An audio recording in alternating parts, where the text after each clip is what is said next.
All right, welcome back.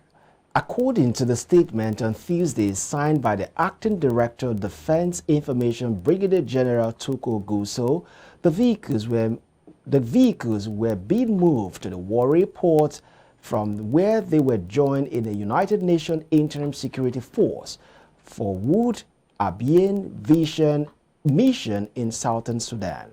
The statement was titled "No Cause for Alarm Over Presence of UN Fighting Vehicles Equipment in Nigeria." According to the statement, Nigeria is contributing troops to various United Nations peacekeeping operations.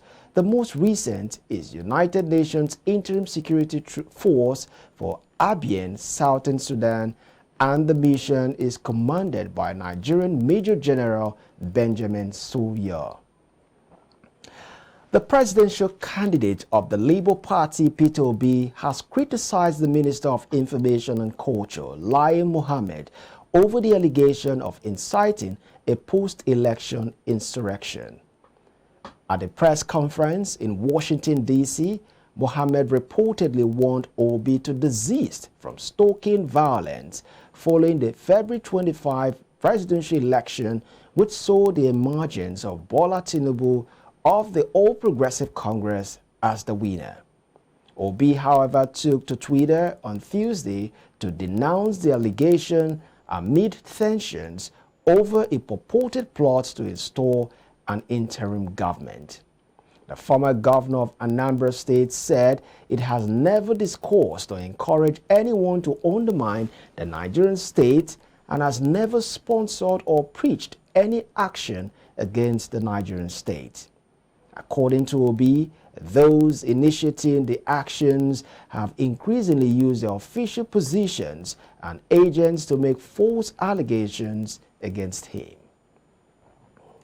The House of Representatives on Tuesday condemned calls for an interim government in Nigeria after May 29, 2023. The lawmakers fear that such calls is capable of truncating the country's young democracy and causing anarchy across the country. This followed a motion of urgent national importance raised by a member, Olufemi, drawing attention of the House to the statement issued by the Department of State Services warning of plots to install an interim government after the outcome of the presidential election. The House urged the security agency to be on alert and warned aggrieved parties to await outcome of litigations before the court. The All Progressive Congress has condemned Monday's attack on Rivers governorship candidate of the party, Tony Cole, and some APC chieftains on their way to the office of the Independent National Electoral Commission to inspect a certified true copy of the electoral documents ahead of its date at the Election Petition Tribunal. Supporters of the opposition People's Democratic Party also chose the same day to protest at the INEC office, demanding a joint inspection of documents used for the March 18 governorship election. On hearing that Cole was nearby, the protesters were reported to have raced towards his direction and pelted him with pure water, sachets, and stones. What started as a peaceful protest degenerated into violence and indiscriminate gunshots, where one of the warring parties were reportedly felled in the crossfire. However, Cole has been invited by the Rivers State Police Command to come and explain his role in the violence that led to the death of the victim, who has since been revealed as a PDP supporter. Reacting to the attack in a statement issued in Abuja, the National Publicity Secretary of the APC, Felix Moka, condemned the attack, saying such barbaric acts have no place in a democracy. While describing it as a premeditated confrontation by PDP thugs, Moka called on the police to carry out a thorough investigation, which he said was a plot to frustrate call and discourage him from seeking justice at the Election Petition Tribunal.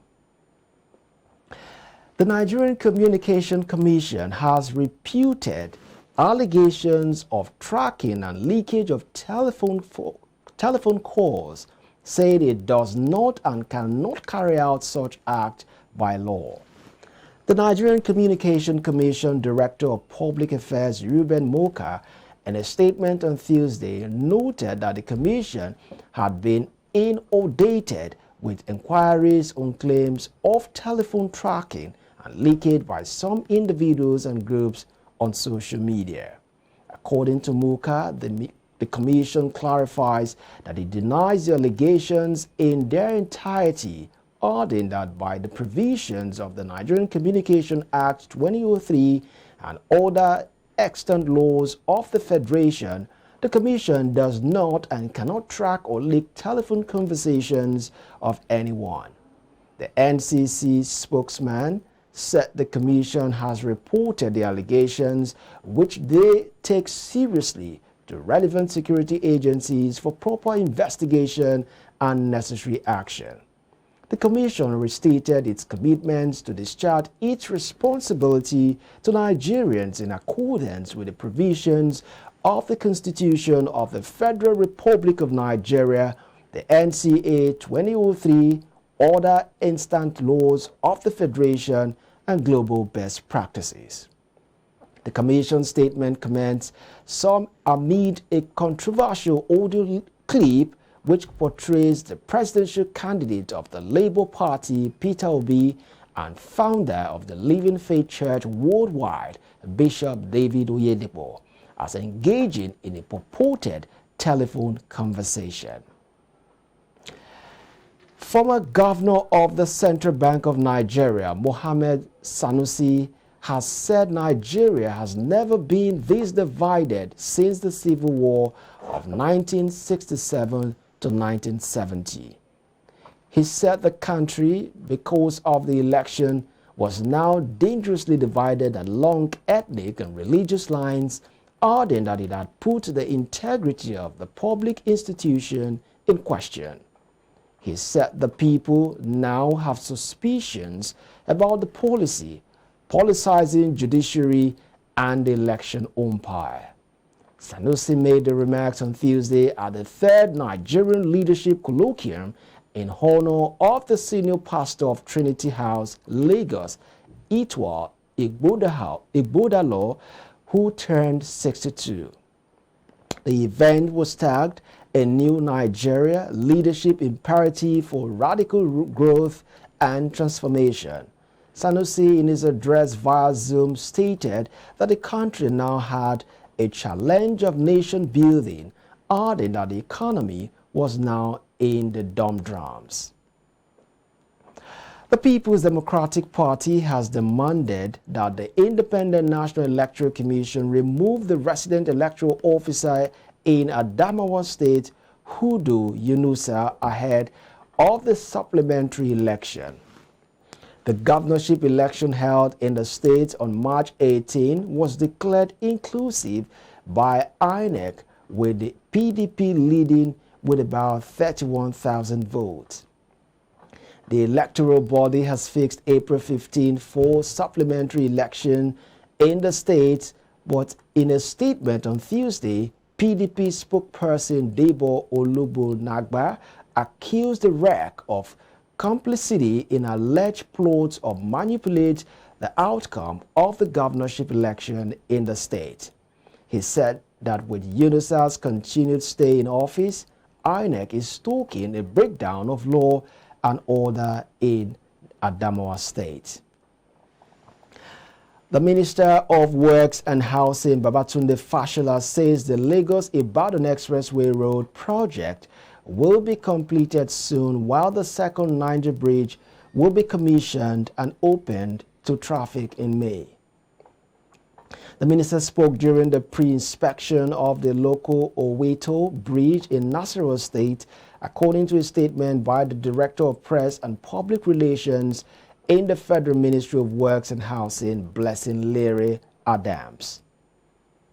According to the statement, while commenting on the Lagos-Ibadan road, the minister appealed for continuous perseverance and understanding of all road users as traffic had to be diverted during construction, adding that the road is among the busiest in the country.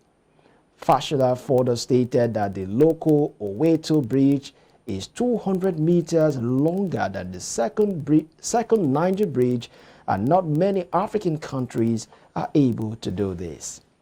The minister said the local Oweto Bridge crosses River Benue and links the north to south, adding that the bridge will reduce travel time, reduce travel cost, and greatly enhance the ease of doing business.